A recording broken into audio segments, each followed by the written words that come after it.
यहाँ तक कि जेस से भी, जो एक पल पहले तक बहुत बोर हो रही थी, हैरानी से सिर उठा बैठी।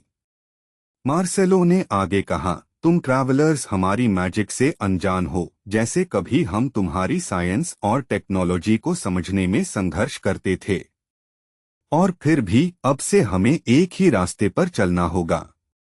अगर हमें इस अराजक दुनिया में शांति लौटानी है तो हमें तालमेल बनाना होगा। बोलते हुए उसकी उंगलियों से मना भड़क उठा और चमकीली चकाचौंध रोशनियां हॉल में ऐसे लहराने लगीं जैसे जिंदा तारे हों। इसलिए यह संबोधन तुम्हारी तथाकथित साइंस के बारे में है, मार्सेलो ने घोषित किया। मैंने तुम्हारी टेक्नोलॉजी के भीतर मैजिकल एवोल्यूशन की संभावना देखी है। हॉल में तुरंत धीमी गुनगुनाहट फैल गई। लोग हैरानी से एक दूसरे को देखने लगे। साइंस, मैजिक का साइंस के साथ मेल, यह विचार ही नामुमकिन लग रहा था, लेकिन उसकी आवाज की गंभीरता से कोई इनकार नहीं कर सकता था। तभी मार्सेलो के हाथों से कच्ची ताकत फूट पड़ी। लाल मना उसके चारों ओर हिंसक तरीके से घूमने लगी और बनते हुए फायरबॉल को देखते हुए उसने सिर्फ एक शब्द कहा, फ्यूजन। वह गोला अस्थिर चमक के साथ धड़क उठा। यही इस नए फॉर्मूला का नाम है। आर्केन आर्ट्स और साइंटिफिक थ्योरी के मिलन से पैदा हुआ एक एडवांस्ड फायरबॉल। हालांकि मार्सेलो ने आगे कहा, हमें बेहद सावधानी से आगे बढ़ना होगा। जब मैजिक और साइंस जैसे दो विपरीत विचार आपस में टकराते हैं तो उसके बाद आने वाले विनाशकारी साइड इफेक्ट्स का पूरी तरह अनुमान कोई नहीं लगा सकता। दर्शक स्तब्ध खड़े रह गए, जो उन्होंने अभी सुना था उसे समझने की कोशिश करते हुए। जेस्से का हैट जैसे सोच में डूब गया। क्या चीफ मेज ने सच में ऐसा कुछ बना लिया? वहीं दूसरी तरफ युवा विच के होठों पर धीरे धीरे एक मुस्कान उभर आई। अब बात दिलचस्प हो रही है, जेस्से ने आखिरकार सोचा, और उसकी बोरियत आखिर टूट गई। मार्सेलो का चेहरा और सख्त हो गया जब उसने कहा, हमें ऐसे एडवेंचरर्स चाहिए जो दोनों दुनियाओं को समझ सकें। फौरन ही हॉल में फुसफुसाहटें सूखे पत्तों में हवा की तरह फैल गईं। क्या यह क्वेस्ट है? पक्का हिडन क्वेस्ट होगा, है ना? आजकल ऐसे क्वेस्ट्स तो लेजेंडरी होते हैं। इसके रिवॉर्ड्स पागलपन वाले होंगे। रुको, फिर सिस्टम विंडो क्यों नहीं पॉप अप हो रही? क्या कोई हिडन रिक्वायरमेंट है? उत्साह और लालच लगभग उतनी ही तेजी से फैल गए जितनी तेजी से उलझन फैली थी। मार्सेलो ने धीरे धीरे पूरे कमरे पर नजर दौड़ाई। उसकी तेज आंखें एक एक करके जुटे हुए एडवेंचरर्स पर गुजरती चली गईं। कोई सवाल? उसने पूछा। शब्द साधारण थे, लेकिन उनके पीछे का दबाव बिल्कुल साफ था। ग्रैंडफेल क्लॉडी आरपीएस रोमियो ने बिना झिझक हाथ उठा दिया, और सिर्फ उसके इस हाव भाव ने ही जैसे पूरे कमरे का ध्यान अपनी तरफ खींच लिया, मानो चीफ मेज को बीच में टोकने का पूरा हक उसी को हो। चीफ मेज, उसने ठंडी सपाट आवाज में कहा, आपका यह नया कॉन्सेप्ट पूरी तरह फालतू लगता है। आप इतने साफ दोष को कैसे सही ठहराने वाले हैं? मार्सेलो एक पल के लिए ठिठक गया। साफ था कि इतनी सीधी चुनौती से वह भी चौंक गया था। भीड़ ने एक साथ हांफकर सांस ली, और अविश्वास की वह लहर विशाल हॉल में फैल गई। क्या यह सच में टावर मास्टर को चैलेंज कर रहा है? किसी ने फुसफुसाकर कहा। नहीं, उससे भी बुरा। क्या इसे थ्योरी की इतनी समझ भी है कि इसकी आलोचना कर सके? जेस्से चौड़ी आंखों से पलटकर देखने लगी। आह, यह वही आदमी है जिसके मना में कुछ अजीब था। उसने तुरंत पहचान लिया। यह यहाँ भी है, उसने धीरे से बुदबुदाया। पास खड़े बुजुर्ग साफ तौर पर कांप उठे। मार्सेलो मैजिक टावर का जहरीला सांप माना जाता था। उसे उकसाना लगभग अपनी मौत पर खुद दस्तखत करने जैसा था। जब वह नाराज होता था तो नतीजे शायद ही कभी हल्के होते थे। मार्सेलो का चेहरा धीरे धीरे काला पड़ने लगा, और हवा में घबराई हुई फुसफुसाहटें भर गईं। वैसे यह आदमी है कौन? मैंने इसे पहले कभी नहीं देखा, भीड़ में से किसी ने बुदबुदाया। ऐसा लग रहा था जैसे अचानक सारी रोशनी सिर्फ grand fail Claude RPS Romeo पर आ गिरी हो और वह बाहें मोड़े तमाम घूरती नजरों के बीच बिल्कुल अड़िग खड़ा हो। मार्सेलो की आवाज एकदम भारी और नीची हो गई, ऐसी खतरनाक टोन में कि सबने सहज ही अपनी सांस रोक ली। क्या आप समझा सकते हैं कि आप ऐसा क्यों मानते हैं? मार्सेलो ने धीमी लेकिन स्थिर आवाज में पूछा। हॉल का तनाव इतना भारी हो गया था कि वह त्वचा को चीर देने जितना तेज लग रहा था, और एक पल के लिए तो हवा तक जैसे चलने से हिचक रही थी। सबने एक साथ अपनी सांस रोक ली। एक भी इंसान बीच में बोलने की हिम्मत नहीं कर पाया। वह जवाब क्या देगा? क्या चीफ मेज सच में उसकी बात को गंभीरता से सुन रहा था? Grand fail Claude RPS Romeo ने बिना जरा सी झिझक के ठंडी आवाज में जवाब दिया। साफ बात है, मुझे इनके बीच कोई हार्मनी महसूस नहीं होती। उसने धीरे से एक हाथ पोडियम की तरफ बढ़ाया, बिल्कुल शांत और यकीन से भरा हुआ। मैजिक और साइंस अपनी जड़ में एक दूसरे के उलट ताकते हैं। अगर तुम इन्हें जबरदस्ती एक ही पात्र में भरोगे तो टकराव होना तय है। और जैसे ही यह असंगति शुरू होगी, ओवरलोड और रिजेक्शन भी पीछे पीछे आएंगे। फिर अगले ही चौंका देने वाले पल में उसने वही स्पेल दोबारा बना दिया जो मार्सेलो ने कुछ ही देर पहले इस्तेमाल किया था।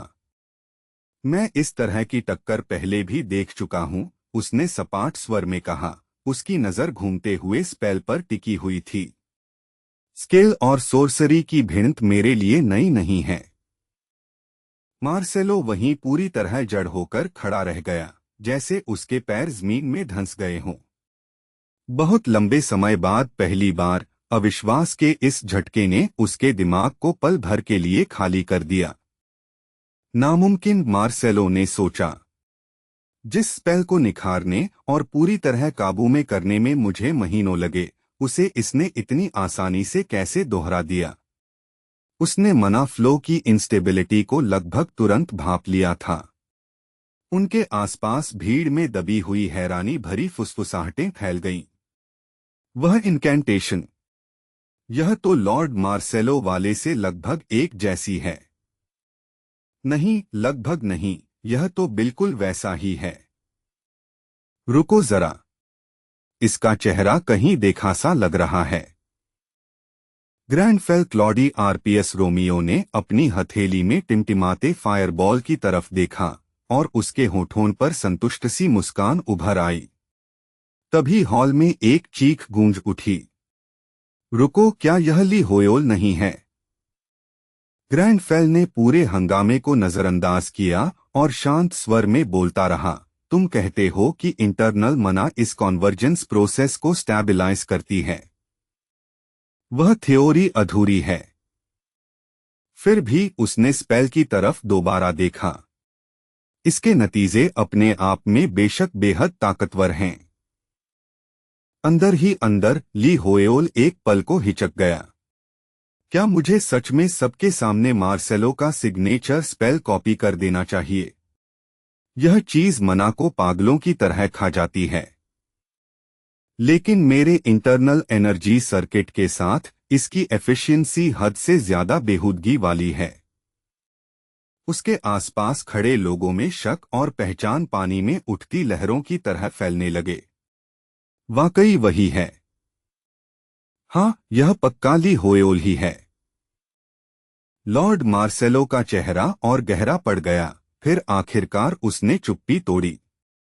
उसकी आवाज जानबूझकर दबाव डालते हुए पूरे हॉल में गूंजी। ली होयोल, अब ध्यान से सुनो कि मैं क्या कहने वाला हूं। फिर आर्चमेज ने गंभीर गरिमा के साथ अपना एक हाथ दिल पर रख लिया। वह इशारा इतना औपचारिक, सम्मानजनक और इतना अनपेक्षित था कि पूरा कमरा एक बार फिर ठिठक गया।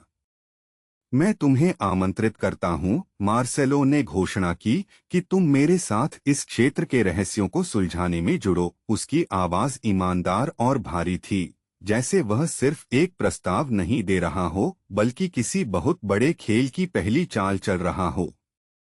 डिंग! उसकी आंखों के सामने एक सिस्टम विंडो चमकी।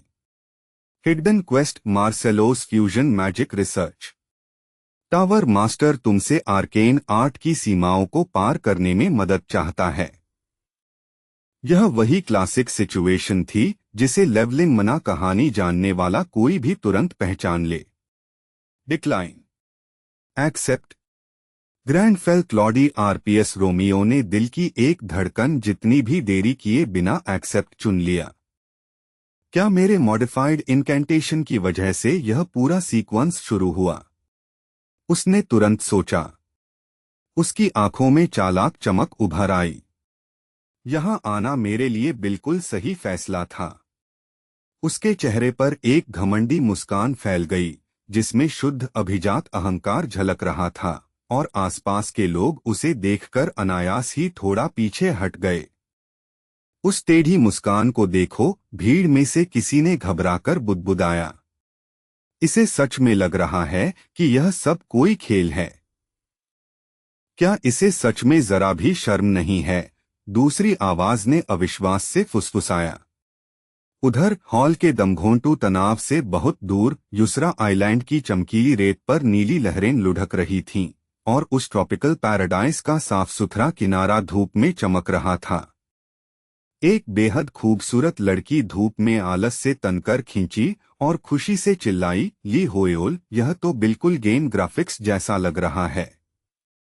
मैं तो रेड्स शुरू होने का इंतजार ही नहीं कर पा रही। फिर वह खुद ही हंसकर बोली, उफ़, मुझे इसके लिए अपनी बिकीनी पैक कर लेनी चाहिए थी। ली होयोल उसकी इस हरकत की बेहूदगी पर ऐसे पलटा जैसे कोई जंगली जानवर दांत पीस रहा हो।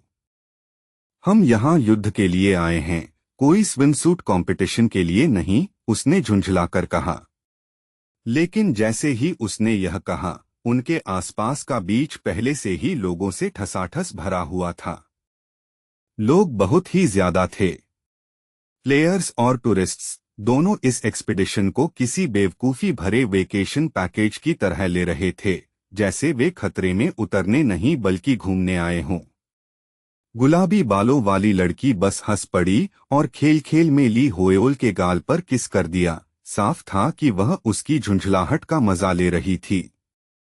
तुम हमेशा इतने चिड़चिड़े क्यों रहते हो, ली होयोल? सच में, जब तुम गुस्से में होते हो ना, तो बड़े क्यूट लगते हो, उसने शरारती हंसी के साथ छेड़ा। ली होयोल ने जवाब में बस एक दबा हुआ, चिढ़ा हुआ गुर्राहट जैसा स्वर निकाला। क्या तुम पूरी तरह पागल हो चुकी हो? वह झल्लाकर बोला।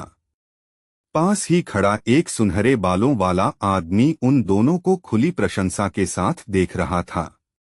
इसमें तो हिम्मत है, उसने धीरे से कहा।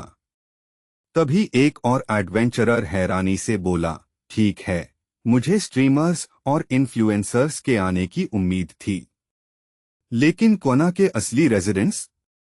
यह तो नया है। रेजिडेंट्स, किसी ने दोहराया। मतलब एनपीसीज भी मोबिलाइज हो रहे हैं। और तभी पूरे इलाके पर भारी दबाव सा उतर आया। विशालकाय आकृतियां आगे बढ़ने लगीं, और उनका हर कदम किसी चेतावनी भूकंप जैसा महसूस हो रहा था। सबसे आगे ली होयोल नाइट्स का एनोच था, इंसानी रूप में चलता फिरता डिजास्टर, जो डरावनी मौजूदगी के साथ आगे बढ़ रहा था। वे सच में आ गए, किसी ने बुदबुदाया। एक तरफ मोटा सा आदमी एक ताड़ के पेड़ से टिककर खड़ा था, और पास आती उस ताकत को बढ़ती सावधानी से घूरते हुए अपनी आंखें सिकोड़ रहा था। तो डार्क मर्सनरी कोर्स को भी लूट की गंध लग गई, उसने गंभीर स्वर में कहा। फिर उसकी नजर दूसरी तरफ गई। और उधर देखो, एक्सप्लोरर्स अलायंस भी आ गई। एक एक करके ताकतवर गुट इस आइलैंड के आसपास ऐसे जुटने लगे जैसे ताजे शिकार पर मंडराते गिद्ध। गुलाबी बालों वाली लड़की अचानक ली होयोल की पीठ पर चढ़ गई, जैसे यह सब अभी भी कोई गेम ही हो। बिल्कुल आएंगे, उसने चमकते हुए कहा। आइलैंड ऑफ टेरर अभी केना का सबसे हॉट जोन है। ली होयोल ने भारी सी आवाज निकाली। रिफ्ट ट्रायल्स को छोड़ भी दो, ये सारे बेवकूफ यहाँ इसलिए आए हैं क्योंकि इस आइलैंड की मशहूर डिस्पेयर का स्वाद चखना चाहते हैं। उससे चिपकी हुई लड़की की आंखों में झुंझलाहट चमक उठी। अरे अब उतर भी जाओ। फिर उसके दिमाग में एक और बात आई। क्या हमें सच में एनपीसीज से भी लड़ना पड़ेगा? Ring ring. तभी अचानक एक कॉल आ गई। ली होयोल ने अपने कॉम डिवाइस की तरफ देखा। यह तो हमारी टीम की छोटी फायर क्रैकर है, उसने बुदबुदाया। उसने वक्त बर्बाद किए बिना कॉल कनेक्ट की और डिवाइस कान से लगा लिया। एक कानफाड़ू चीख उसके कानों में इतनी जोर से गूंजी कि वह लगभग डिवाइस दूर खींच लेता। बॉस, टूर्नामेंट खत्म हो गया और वह लेजेंडरी था। ली होयोल ने सच में कुछ पागलपन कर दिया। उसने आर्चमेज के मुंह पर कह दिया कि उसका फॉर्मूला बेकार है। ली होयोल जोर से हंस पड़ा। क्या? उधर से सांस फूली आवाज फिर बोली। उसने सबके सामने मैजिक टावर के टावर मास्टर को चैलेंज कर दिया। ली होयोल पेट पकड़कर हंसने लगा, इतनी जोर से कि वह लगभग हिस्टेरिकल लग रहा था। उस पागल को मरने की जल्दी है, उसने हंसी के बीच कहा। गुलाबी बालों वाली लड़की उसकी पीठ से नीचे उतरी और नकली मासूमियत के साथ मुंह फुलाकर बोली, मुझे पता था तुम अभी भी उससे नाराज हो। यह थोड़ा क्यूट है। पास खड़े एक आदमी ने उन दोनों के बीच की अजीब एनर्जी देखकर साफ साफ सिहरन ली। यह लड़की डरावनी है, उस आदमी ने फुसफुसाकर कहा। ली होयोल ने आंख के कोने से आंसू पोंछा और अब भी मुस्कुराते हुए पूछा, फिर उसके बाद क्या हुआ? क्या आर्चमेज ने उसे राख का ढेर बना दिया? जवाब आया, नहीं। और सबसे पागलपन वाली बात यही है, लॉर्ड मार्सेलो ने मान लिया कि वह गलत था। उसने सच में ली होयोल के सामने सिर झुका दिया। फिर उसने उसे हिडन क्वेस्ट भी दे दी। अभी फोरम्स इसी से फट रहे हैं। यह पूरा का पूरा मना रिकैप मोमेंट बन गया है। क्या? ली होयोल अविश्वास में गरजा। नामुमकिन। उधर बीच और वहां के हंगामे से बहुत दूर टावर मास्टर के ऑफिस की खामोशी के भीतर ग्रैंडफेल क्लॉडी आरपीएस रोमियो अपने सामने फैले एक डॉक्यूमेंट को शांत भाव से देख रहा था। मार्सेलो ने धीमी नपीतुली आवाज में कहा, हमारी रिसर्च के लिए तुम्हें जो भी रिसोर्सेस चाहिए हों, बस उनकी एक लिस्ट बना देना। मैजिक टावर और उसके भीतर की हर चीज तुम्हारे इस्तेमाल के लिए खुली है। उसका यह प्रस्ताव इतना उदार था कि लगभग अवास्तविक लग रहा था। अंदर ही अंदर ली होयोल तुरंत घबरा गया। क्या यह सच में गंभीर है? क्या मैंने इस बार थोड़ा ज्यादा ब्लफ कर दिया? लेकिन बाहर से वह कुलीन शांति की बिल्कुल परफेक्ट तस्वीर बना रहा और उसके चेहरे पर जरा सी भी दरार नहीं आने दी। जो चाहूं वह सब। यह तो जैकपॉट है, उसने सोचा। फिर भी उसने अपनी एक्सप्रेशन ठंडी और शालीन बनाए रखी। ठीक है, उसने कहा। तो फिर मुझे ये आर्टिफैक्ट्स तुरंत चाहिए। उसकी आवाज मुलायम, काबू में और बेशर्मी से भरे आत्मविश्वास वाली थी।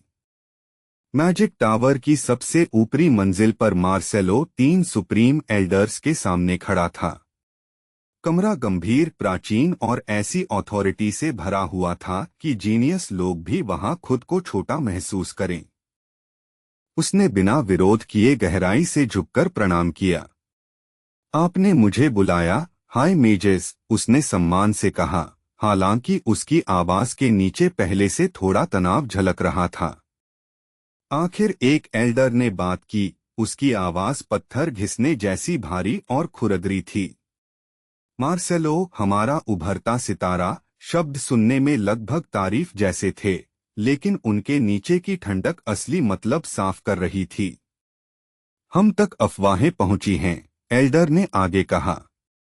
तुम एक मामूली एडवेंचरर के साथ सेक्रेड रिसर्च करने वाले हो। मैजिक टावर प्लेयर्स के मामलों में खुद को शामिल नहीं करता, इस विचार के लिए उसकी घृणा बिल्कुल साफ थी। तुमने हमारे कुछ सबसे पुराने नियम तोड़े हैं, दूसरे एल्डर ने ठंडी आवाज में कहा। तुम जैसे मेज को खुद को इतना नीचे गिराने की क्या जरूरत पड़ी? मार्सेलो ने बिना टोके यह फटकार सुन ली, लेकिन उसकी आंखें शांत और सीधी रहीं, झुकने से इनकार करती हुई। ट्रैवलर ली होयोल के पास आर्केन की गहरी समझ है, मार्सेलो ने दृढ़ आवाज में जवाब दिया। और उसकी मना कैपेसिटी सिर्फ लेजेंड्स में दर्ज आंकड़ों की बराबरी करती है। इस अराजक युग में उसकी एबिलिटीज सिर्फ सुविधाजनक नहीं हैं, वे इस दुनिया के बचने के लिए जरूरी हैं। मार्सेलो ने आवाज में और बल लाते हुए बात पूरी की। जब दुनिया हमारे चारों तरफ जल रही हो, तब हम पुराने परंपराओं की जंजीरों में बंधे नहीं रह सकते। चुप, एक एल्डर ने उसके आगे बोलने से पहले ही तेजी से काट दिया। सच्चे मेजेस ज्ञान के रास्ते पर अकेले चलते हैं, एल्डर ने घोषणा की।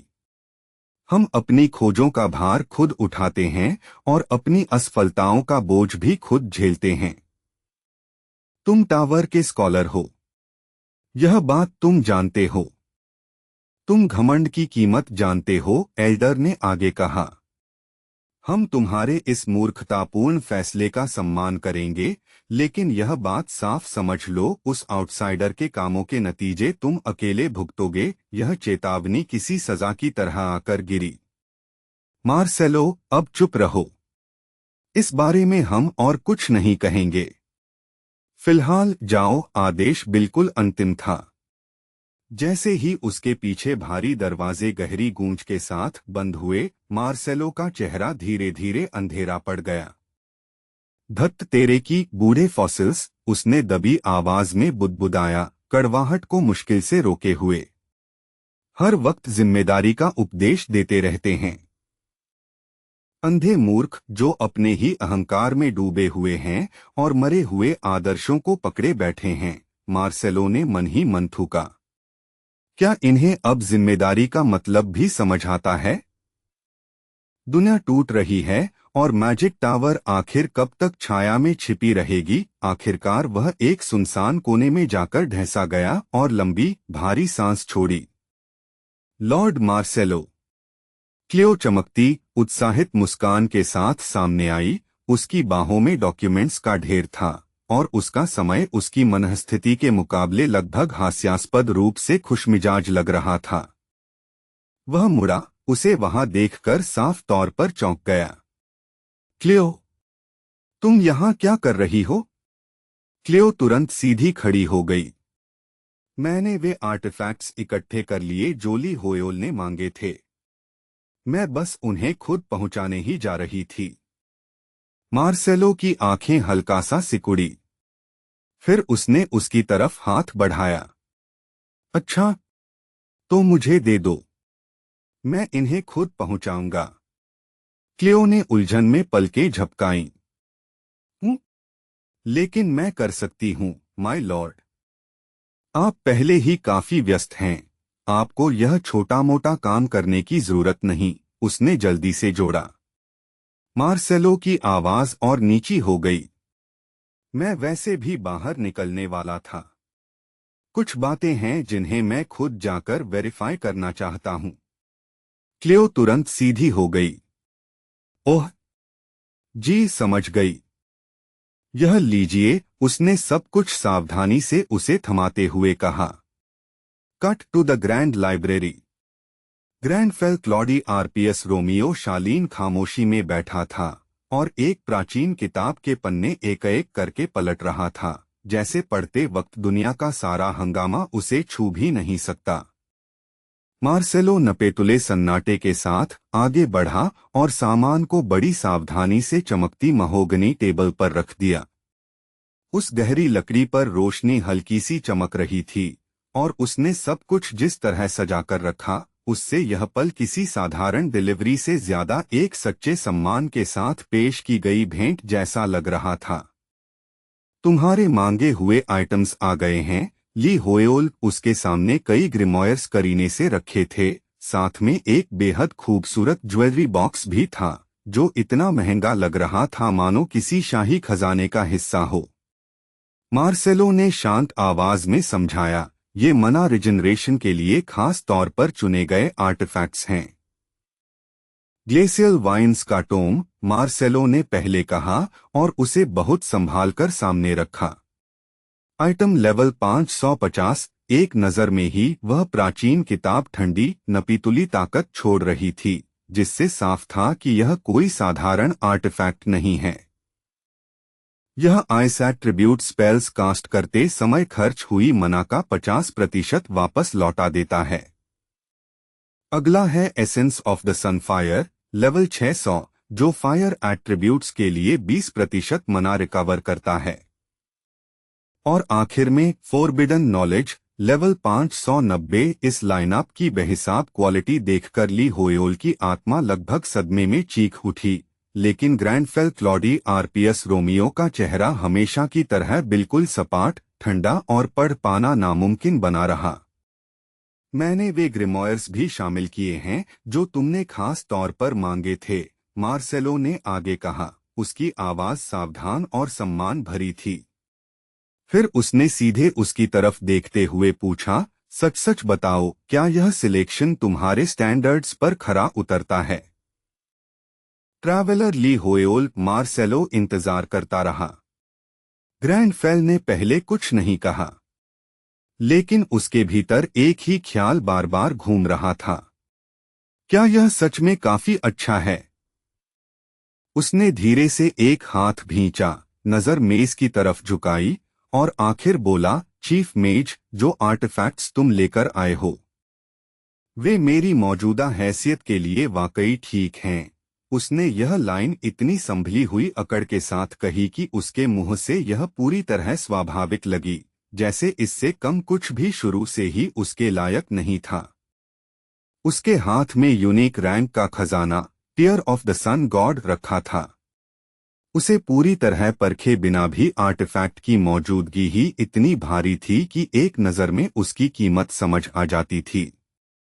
लेकिन एक कुचल देने वाली समस्या थी, उसकी रिस्ट्रिक्शन के लिए लेवल 620 चाहिए था। ग्रैंडफेल के चेहरे पर जरा सा भी बदलाव नहीं आया, लेकिन अंदर ली होयोल, मार्सेलो की तरफ से पसीना पसीना हो रहा था। उसने इतनी बेझिझक बात सिर्फ इसलिए की थी क्योंकि उसका खुद का दयनीय लेवल अभी भी बस 134 था। लेकिन मार्सेलो ने पूरी सिचुएशन को गलत समझ लिया और लंबी भारी सांस छोड़ दी। मुझे क्षमा करो, उसने सच्चाई से कहा। लगता है मैंने तुम्हारी परखने की क्षमता को बहुत कम आंका। शर्मिंदा होने की बजाय वह ली होयोल की गहराई को लेकर और भी ज्यादा आश्वस्त लगने लगा। अपने ही दिमाग में ली होयोल चीखा, आप ज्यादा सोच रहे हो बूढ़े आदमी। बस मुझे कुछ ऐसा दे दो जिसे मैं सच में इक्विप कर सकूं। लेकिन मार्सेलो बोलता रहा, जब तुमने मना रिकवरी में मदद करने वाला आइटम मांगा था, तब मुझे किसी परफेक्ट मैच की ज्यादा उम्मीद नहीं थी। लेकिन लगता है तुम्हारी समझ मेरी सोच से भी गहरी है। तुम्हें पहले से पता था कि यह आर्टिफैक्ट मौजूद है। इतना कहकर उसने स्टाफ ऑफ वर्डेंट विजडम पेश किया। Unique rank, required level 100, Marcelo ने समझाया। इसका इफेक्ट सीधा है, लेकिन कमाल का। जैसे ही तुम कोई स्पेल कास्ट करते हो, यह तुरंत खर्च हुई मना का 10% वापस कर देता है। सिर्फ डिस्क्रिप्शन सुनकर ही यह बेहूदगी की हद तक काम का लग रहा था। उन दोनों के बीच थोड़ी देर की चुप्पी छा गई, जब ग्रैंडफेल ने हाथ बढ़ाकर स्टाफ थाम लिया। बाहर से वह पत्थर की तरह शांत बना रहा, लेकिन अंदर ली होयोल खुशी से लगभग नाच रहा था और जीत की चीख को किसी तरह रोक रहा था। हर एक स्पेल पर 10% मना रिकवरी। न कोई कूलडाउन, न कोई चाल, न कोई देरी। यह बेहिसाब टूटा हुआ आइटम था। अगर जिंदगी हमेशा इतनी सीधी होती तो मैं इसे बिना दोबारा सोचे तुरंत उठा लेता, ली होयोल ने सोचा।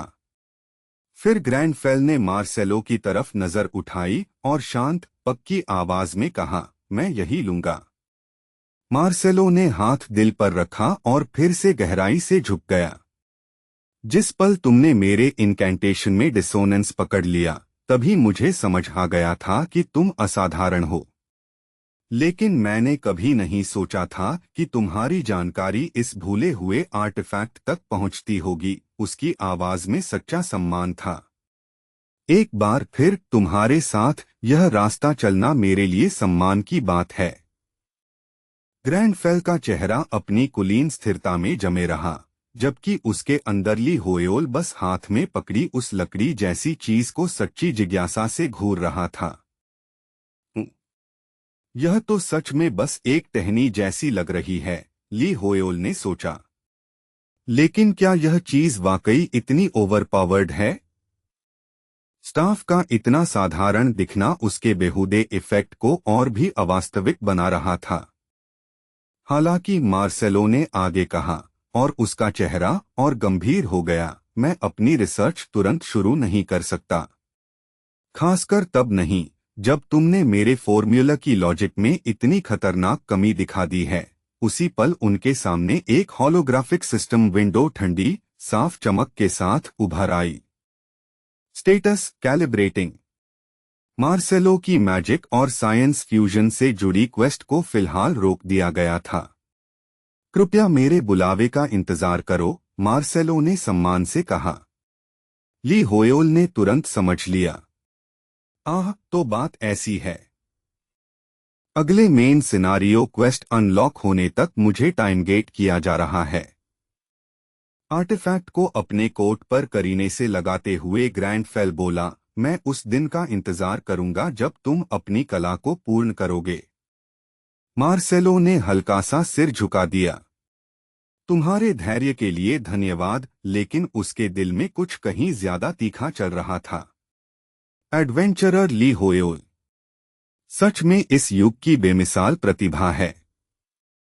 एक पल के लिए ऐसा लगा जैसे बिना कुछ बोले ही दोनों के बीच कोई अनकही समझ बन गई हो।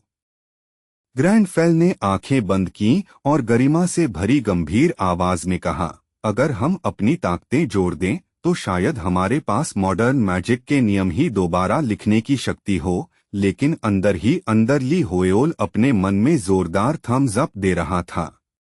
फ्री गियर सच में सबसे अच्छा गियर होता है।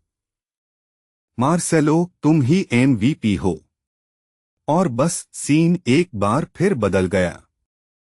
Welcome back ladies and gentleman. आप देख रहे हैं कॉम टीवी। मैं हूं आपका अपना कॉम। ली होयोल की कॉम्बैट फुटेज ब्रॉडकास्ट करने की वजह से चैनल की पॉपुलैरिटी फट पड़ी थी और अब वहां शानदार 20,000 कॉन्करेंट व्यूअर्स बैठे थे जो और ज्यादा देखने के लिए बेताब थे। लेकिन लाइव चैट बार बार उसी सवाल को इतनी तेजी से ठोक रही थी कि स्क्रीन लगभग भर गई। वह कहाँ है? ली होयोल गया कहाँ? हमारे हैंडसम ली होयोल को दिखाओ, व्यूअर्स बेशर्मी से स्पैम कर रहे थे। पीछे वॉर्प गेट से लोग लगातार निकलते जा रहे थे और हवा में उम्मीद और गाढ़ी होती जा रही थी। जाहिर था इस वक्त का स्टार किसी भी पल सामने आना चाहिए था। ऑडियंस को हर सेकंड और बेचैन होते महसूस करके कॉम ने स्ट्रीम को शांत करने की पूरी कोशिश की। Guys relax. अरे तुम सब जानते हो कि मेन कैरेक्टर हमेशा स्टाइल मारते हुए लेट एंट्री करता है। इतना इम्पेशेंट मत हो जाओ। मैं यहीं खड़ा रहूंगा जब तक ली होयोल सामने नहीं आ जाता। लेकिन तभी फ्रेम अचानक किसी और ने घेर लिया। एक पोनीटेल और मास्क वाला आदमी शॉट में आ गया और उसकी मौजूदगी से माहौल पल भर में बदल गया। चैट फट पड़ी। कुछ व्यूअर्स ने उसे तुरंत पहचान लिया और सदमे में उसका नाम स्पैम करने लगे। वह किन्वर था, राइजिंग सुपरनोवास में से एक ऐसा प्लेयर जिसका नाम हाल ही में खतरनाक तेजी से फैलना शुरू हुआ था। बाकी लोग जरा भी प्रभावित नहीं हुए। किन्वर? वह कचरा। उसकी हिम्मत कैसे हुई ली होएल की स्ट्रीम में घुसने की। दफा हो जा। कुछ ही सेकंड में चैट जहरीली हो गई और स्क्रीन खुली नफरत और तिरस्कार से भर गई। किन्वर ने रिएक्शंस पढ़ते ही गुस्से से आंखें फड़काई। वह कमीना ली होएल, उसने मन ही मन सोचा। क्या यह आदमी जहां जाता है वहां मुसीबत खड़ी किए बिना नहीं रह सकता। जब से अरकाना गेम हकीकत से जुड़ा था, सुपरनोवास एलीट शिकारियों की नई क्लास बनकर उभरे थे।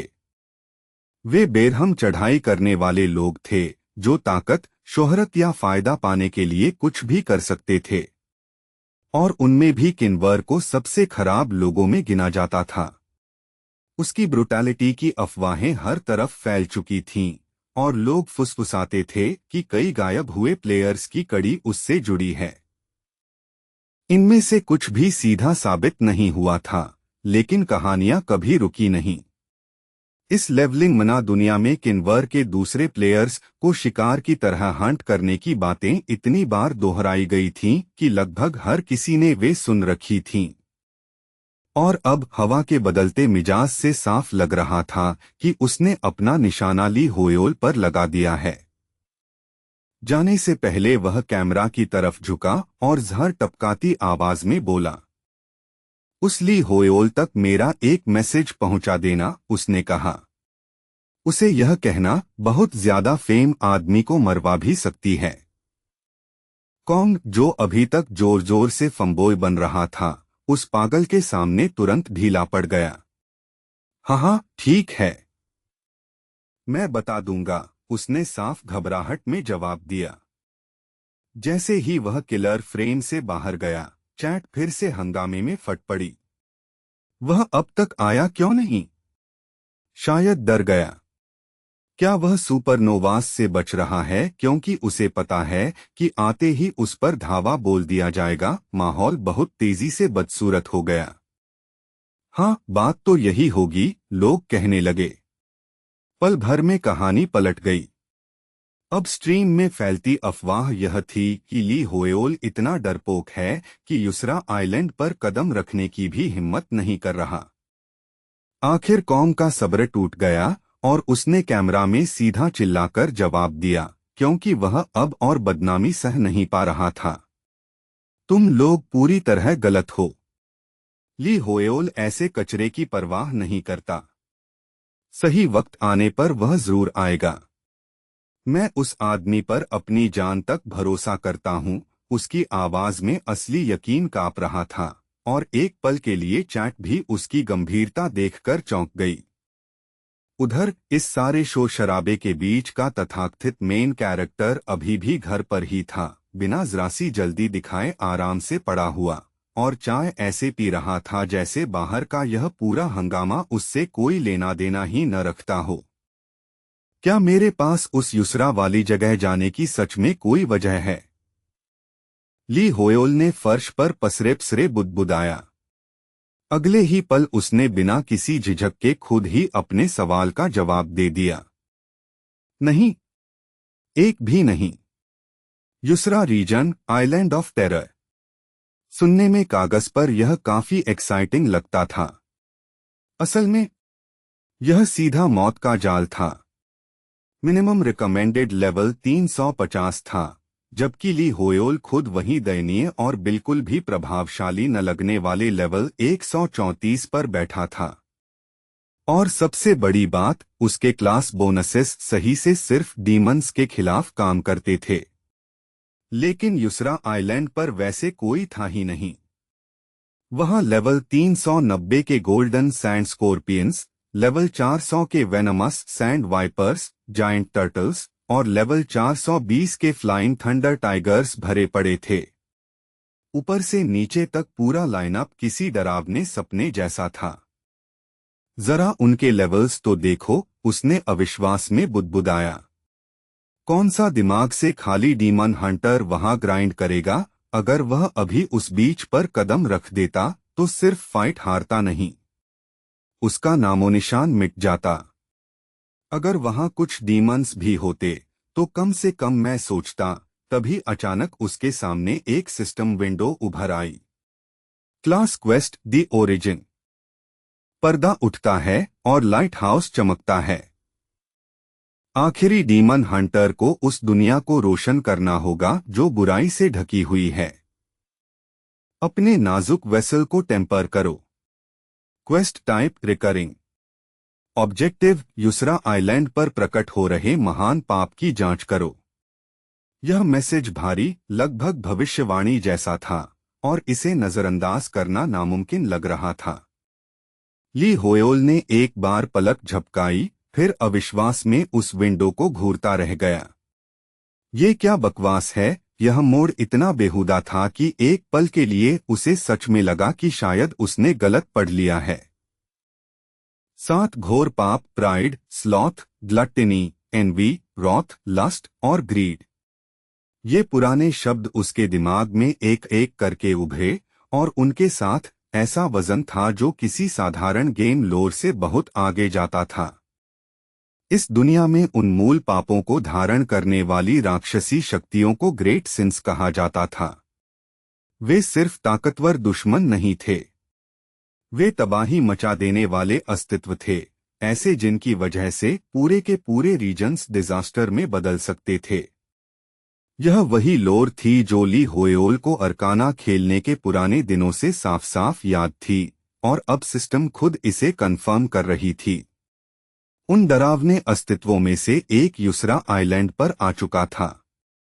इसका मतलब बिल्कुल छोटा नहीं था। ग्रैंडफेल की आवाज उसके घूमते विचारों को चीरती हुई साफ निकल आई, हमेशा की तरह तेज और निर्णायक। पहले हमारे पास वजह नहीं थी, ग्रैंडफेल ने कहा। अब यहां रुके रहने का हमारे पास कोई बहाना नहीं बचा। उसकी बात ऐसी अंतिम थी कि उससे बहस करना बेकार लग रहा था। अपनी ही जिंदगी के ग्रैंड मना रिकैप में, अगर ग्रेट सिन सच में मौजूद था, तो ग्रैंडफेल को अपने सामने सिर्फ एक ही रास्ता दिख रहा था। उसे शिकार बनाकर बिना झिझक खत्म कर देना, यही उसका शपथ लिया हुआ कर्तव्य था। सच कहें तो ऐसी लॉजिक से बहस करना मुश्किल था। लेकिन अफसोस अभी भी एक बहुत बड़ी और बेहूदी प्रॉब्लम बची हुई थी। युसरा एक धधकता हुआ ट्रॉपिकल आइलैंड था, इतनी गर्म कि इंसान पिघल जाए, और ग्रैंडफेल किसी भी हालत में फॉर्मल 3 पीस सूट के अलावा कुछ पहनने को तैयार नहीं था। कट टू नीला चमकता समुद्र और किनारे से टकराती लहरों की लगातार मुलायम आवाज, जैसे आइलैंड खुद चुपचाप उस आने वाले हंगामे का इंतजार कर रहा हो। स्ट्रीमर्स, टूरिस्ट्स और तमाशा देखने आए लोगों की भीड़ ने एक साथ जोर से सांस खींची, और किनारे पर कैमरा फ्लैशेस छोटे धमाकों की तरह चमकने लगे। देखो, वह सच में आ गया। आएगा ही। एक सच्चा जेंटलमैन हमेशा अपनी बात निभाता है। एक ही पल में माहौल हल्की फुल्की उत्सुकता से उठकर पूरी दंग रह जाने वाली हैरानी में बदल गया। ली होयोल युसरा की झुलसा देने वाली रेत पर लंबा और शांत खड़ा था, उस बेरहम ट्रॉपिकल धूप के नीचे भी पूरी तरह कंपोस्ट। उसने आंखों को ढकने के लिए एक हाथ ऊपर किया, और उसके चेहरे पर जरा सी भी शिकन नहीं थी। लेकिन अंदर उसकी आत्मा चीख रही थी, इस सूट में तो मैं सच में गर्मी से पिघल रहा हूं। और फिर अगले ही पल गर्मी का मतलब पूरी तरह खत्म हो गया। अचानक एक ठंडी सिहरन उसकी रीढ़ में सीधे नीचे तक उतर गई। उसने धीरे धीरे अपनी नजर अपने ही हाथ पर झुकाई, तभी गहरे बैंगनी रंग की एनर्जी किसी दबी हुई नरकी धुएं की तरह पूरे आइलैंड के चारों ओर लिपटने लगी। एक अशुभ मौजूदगी सतह पर आ चुकी थी, इतनी अजीब और अस्वाभाविक कि उसके आसपास के ज्यादातर लोग उसे महसूस तक नहीं कर पा रहे थे। Passive skill activated, natural enemy. यह रिएक्शन बिना एक पल गवाए तुरंत आया, जैसे उसके दिमाग के समझने से पहले ही उसके अस्तित्व ने खतरे को पहचान लिया हो। ग्रैंडफेल का पूरा हाव भाव तन गया। उसके शरीर की हर इंस्टिंक्ट एक ही वार्निंग बार बार चिल्ला रही थी। खतरा, असली खतरा। वह नहीं जो आइलैंड पर पहले से मौजूद शोरगुल वाली मुसीबतों जैसा हो, बल्कि उससे कहीं गहरा और कहीं ज्यादा भयावह। यह क्या है? उसने सोचा और उसका दिमाग बर्फ जैसा ठंडा हो गया। यह राक्षसी ताकत समझ से बाहर है। इसकी तुलना इस जमीन पर घूम रहे आम कचरे से दूर दूर तक नहीं की जा सकती। जो भी यह चीज थी, यह पूरी तरह अलग स्तर की थी। मैं इसे महसूस कर सकता हूं, उसने समझा। मेरे पैरों के ठीक नीचे डार्क एनर्जी की एक विशाल खाई धड़क रही है। यह आइलैंड बस शापित नहीं है। नहीं, ऐसा लग रहा है जैसे यह आइलैंड खुद ही डीमन हो।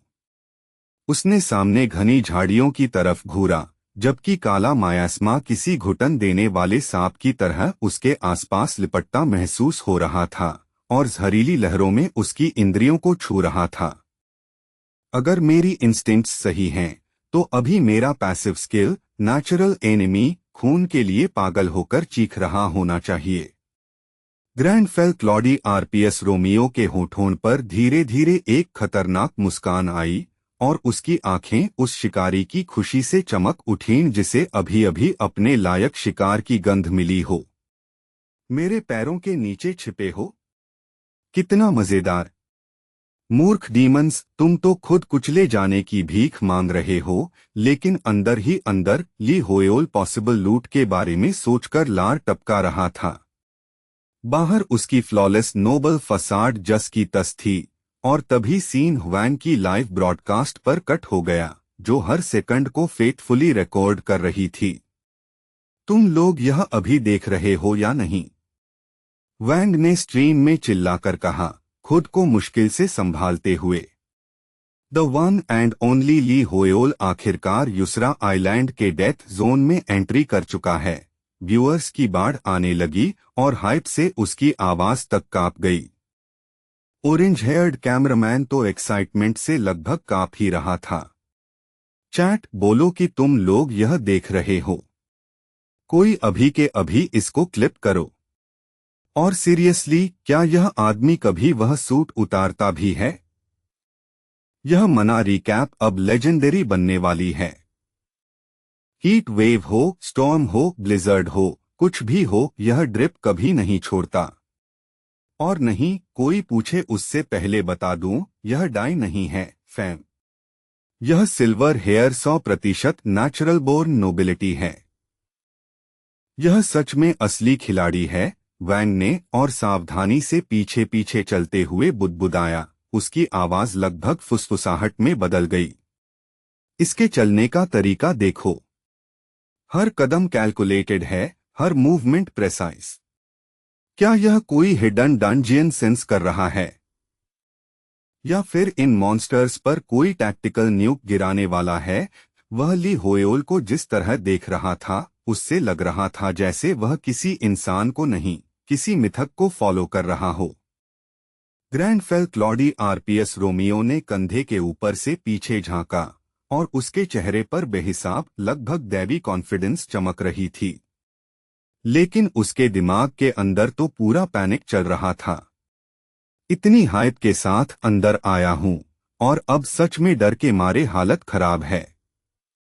मरने से पहले बस एक वीक मॉब मिल जाए जिस पर रोब झाड़ सकूं। उसके दिमाग ने आसपास के खतरों को स्कैन किया। लेवल 400 गोल्डन सैंड साइक्लॉप्स, बिल्कुल नहीं। लेवल 400 ज्वेल टर्टल, बहुत टैंकी। Level 420 flash thunder tiger. भागो, अभी के अभी भागो। फिर आखिर उसकी नजर एक थोड़ा मैनेजेबल टारगेट पर जाकर रुकी। Level 390 golden sand scorpion. Perfect. एक अच्छा सॉफ्ट टारगेट। कुछ ऐसा जिसे मैं बिना वेपराइज हुए सच में मार सकूं। बाहर से वह अब भी बर्फ जैसा ठंडा एक्सक्यूशनर लग रहा था। अंदर से वह पत्ते की तरह कांप रहा था। उन रूइंस ने मुझे बेवकूफ बना दिया। मैं भूल गया कि यह पूरी जगह ही हाई लेवल डेथ जोन है। उसने चेहरा कस लिया, किसी तरह अपनी कंपोजर बचाए रखने की कोशिश करते हुए। यह बस थोड़ा सा ज्यादा ताकतवर अपोनेंट है, उसने खुद से कहा। इतना भी कुछ नहीं कि हंगामा किया जाए। उधर वैंग उसे चमकती पूजासी आंखों से देख रहा था। ठीक है चैट, नियम साफ कर दूं। मैं ली होयोल को तभी तक फिल्म करूंगा जब तक उसकी फ्लो में दखल न पड़े। जिस पल वह थोड़ा भी अननॉयड लगा, मैं फीड काट दूंगा। इस स्ट्रीम में हम किंग की इज्जत करते हैं। चैट सहमति में फट पड़ी। ली होयोल को हर कीमत पर प्रोटेक्ट करो। स्ट्रीमर पकड़े मत जाना। मैं तो सच में उसके जूते चमका दूं। अगर ग्रैंडफेल क्लॉडी आरपीएस रोमियो गुस्सा हो गया तो तुम गए। वैंग ने सीना फुलाकर कहा, रिलैक्स गाइस। मैं अभी बेसिकली स्टेल्थ रोग हूं। कभी कभी तो डंजियन ट्रैप्स भी मेरे लिए ट्रिगर नहीं होते। वैंग ने शेखी बघारी। और उसी पल ग्रैंडफेल क्लॉडी आरपीएस रोमियो अचानक तेजी से घूम गया क्योंकि उसकी सेंसेस भड़क उठी थीं। उनके नीचे जमीन से किलिंग इंटेंट की एक भारी लहर फूटी, जैसे कोई दबी हुई हथियारनुमा चीज जमीन तोड़कर बाहर निकल रही हो। वैंग वहीं जम गया। यह कैसी आवाज थी, उसने फुसफुसाकर कहा। तभी हवा को चीरती हुई एक तेज मेटालिक क्लैंग गूंजी, इतनी जोरदार और हिंसक कि हर कोई उछल पड़ा। ऊंची ऑरेंज पोनीटेल वाला एक सोल्जर आखिरी पॉसिबल सेकंड पर उस एम्बुश के बीच आ गया और उसकी ट्विन ब्लेड्स जमीन के नीचे छिपी किसी राक्षसी चीज से टकराईं। वह उस क्रीचर पर पागलों की तरह वार करने लगा जो धरती चीरकर ऊपर निकल रही थी। यह पैक लीडर है। यह कमबख्त हमें पीछा करते हुए यहां तक आ गया। आर्चर, तुम क्या कर रहे हो? हम सब मरने से पहले इसे शूट करो। एक और ऑरेंज हेयर्ड आदमी, इस बार करीने से बीच से बंटे बालों वाला, घबराहट में अपना स्टाफ उठाए खड़ा था। मैं लॉक नहीं कर पा रहा, उसने जवाब में चिल्लाया। बहुत ज्यादा चमक है। मुझे यह साफ दिख ही नहीं रहा कि एम कर सकूं। उसका रिफ्लेक्शन मेरी आंखें चौंधिया रहा है, वह चीखा। मैं निशाना नहीं लगा पा रहा, धत्तेरे की। क्या हम सच में यहाँ बेबस हैं? तभी वह बीस्ट पूरी तरह नजर के सामने आ गई, भव्य और डरावनी। उसका शरीर डायमंड ब्लू स्केल्स के नीचे चमकता हुआ आगे बढ़ रहा था। उसकी क्रिम्जन आंखें खूनी गुस्से से जल रही थीं और उसके गले से निकली धीमी गुर्राहट इतनी भारी थी कि हवा तक कांप उठी। उसने ऑब्सिडियन ब्लेड्स जैसे तेज दांत दिखाए। Level 420 flash thunder tiger. उस दहाड़ की हिंसा ने वैंग को ऐसे पीछे फेंक दिया जैसे स्टॉर्म में उछली कोई रैगडॉल। उसने अपना हाथ चेहरे पर रख लिया, जबकि लाइव चैट पूरी तरह पागलपन में फट चुकी थी। यह क्या चीज है? Flash thunder tiger. अगर मैं बच गया तो तुम लोग डोनेशन करना। स्ट्रीम पर लेवल 420 बॉस मॉन्स्टर स्पॉन हो गया। वाह, उस रोर ने तो मेरी ऑडियो ही उड़ा दी। और उसी पल वह सोल्जर पीछे फेंका गया और सीधा ग्रैंडफेल क्लॉडी आरपीएस रोमियो से टकरा गया। नोबल ने गहरी भौहें सिकोड़ी और आदमी को ठीक से देखने से पहले ही साफ झुंझलाहट के साथ अपने सूट से धूल झाड़ी। यही, उसने ठंडी आवाज में कहा, वजह है कि मैंने पहले ही कह दिया था कि मुझे किसी पार्टी की जरूरत नहीं है। तुम निकम्मे लोग बस मेरे रास्ते में आ रहे हो। सोल्जर जमीन से ऊपर देखने लगा, सिर से पांव तक कांपता हुआ। क्या? ली होयोल, उसकी आवाज छोटी, टूटी हुई और अविश्वास से भरी निकली, जैसे उसे अपनी आंखों पर भरोसा ही न हो रहा हो। यह एहसास दोनों को तेज रफ्तार ट्रक की तरह लगा। एक पल के लिए वे सिर्फ एक दूसरे को घूरते रह गए, सिचुएशन की बेहूदगी से सुन्न पड़े हुए। मेज का जबड़ा पूरा खुल गया। नहीं यार, उसने बुदबुदाया। यह सच नहीं हो सकता। उस जैसे सुपरस्टार का यहाँ इस नरक जैसी जगह पर क्या काम? आदमी अविश्वास में बोल पड़ा। उधर ग्रैंडफेल क्लॉडी आरपीएस रोमियो अब भी पूरी तरह स्टोइक बना हुआ था। जैसे वह अभी अभी दुनिया की सबसे खराब सिचुएशन में नहीं फंसा हो। मैं भी बहुत खुशी से उस सवाल का जवाब जानना चाहूंगा, उसने मन ही मन कड़वाहट से सोचा। मैं यहाँ स्कॉर्पियन सैलड की उम्मीद में आया था और यूनिवर्स ने मेरे सामने पूरे आइलैंड का सबसे ताकतवर बॉस परोस दिया। कमाल है। बीस्ट एक कदम और करीब आई और उसकी किलिंग ऑरा इतनी भारी दबने लगी कि हवा तक बोझिल लगने लगी।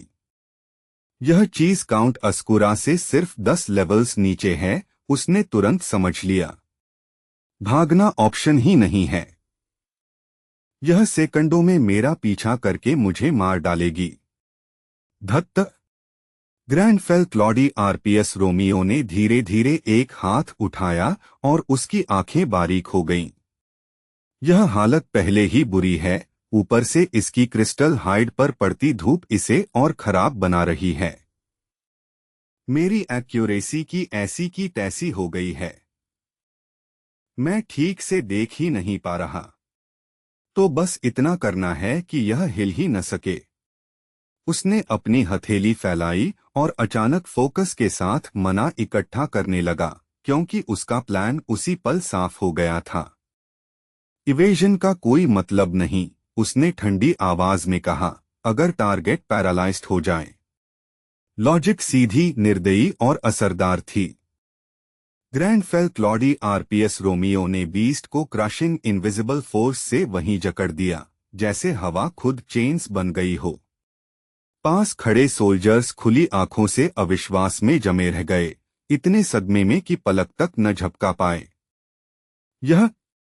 यह कैसी मैजिक है, उनमें से एक ने हांफते हुए कहा, उसकी आवाज शौक से पतली पड़ गई थी।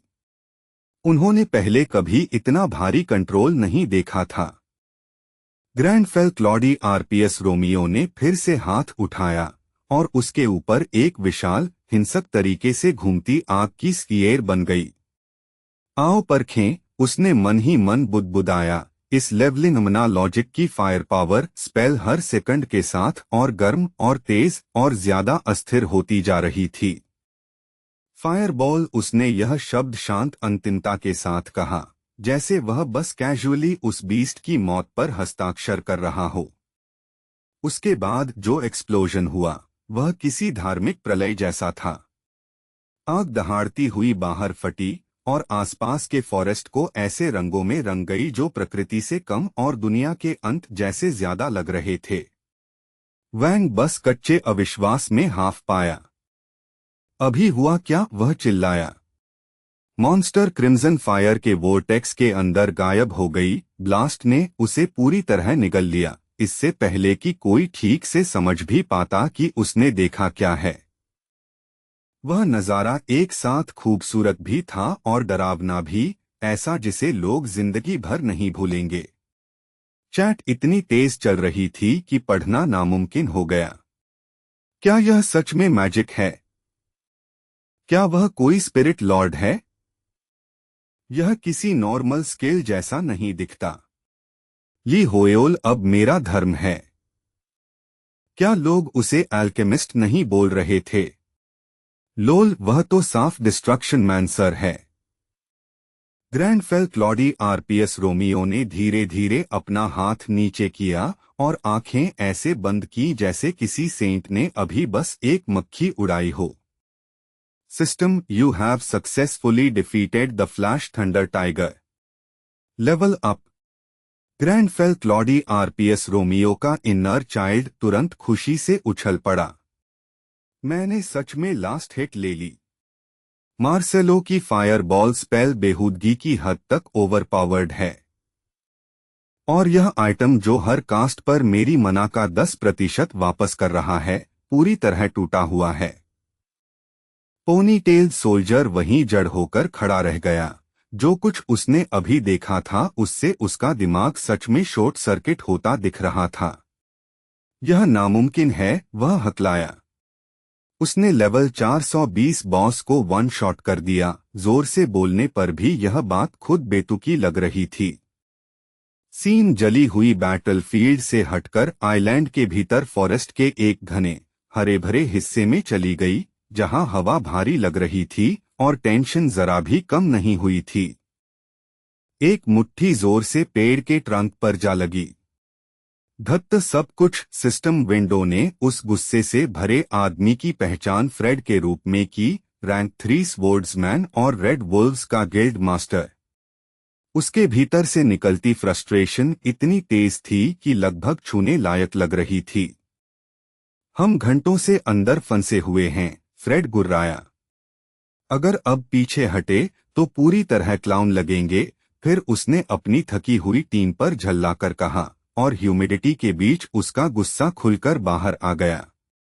उसके पास रेड वुल्व्स का एक और एलीट खड़ा था, रैंक 7 वेटरन, जिसकी नजर बहुत सख्त थी। तभी गिल्ड का एक मेंबर घबराते हुए आगे बढ़ा।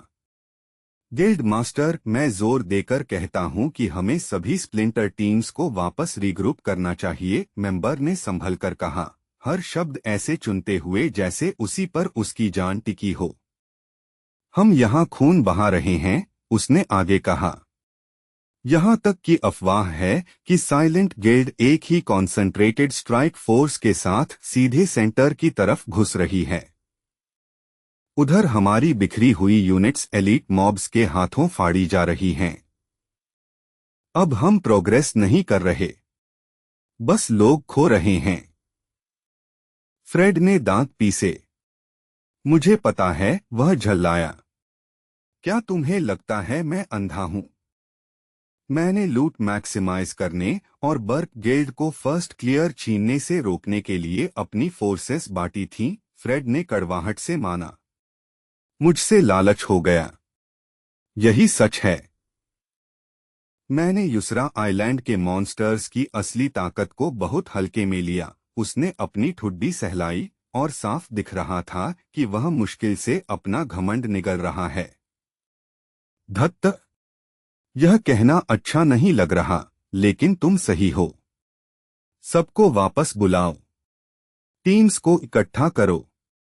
उसी वक्त एक और मेंबर फोन लेकर दौड़ता हुआ आया। सर, वेस्ट टीम की कॉल है। आपको यह सुननी होगी, उसने डिवाइस फ्रेड को थमा दी।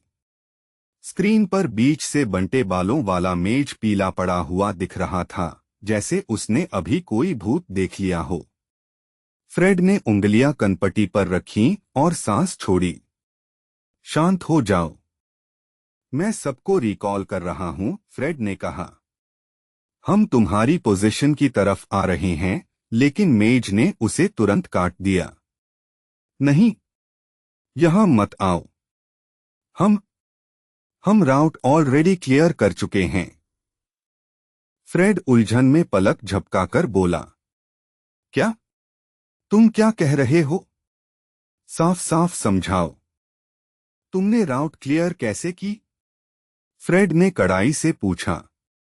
मेज की आवाज में बचा हुआ शौक साफ कांप रहा था।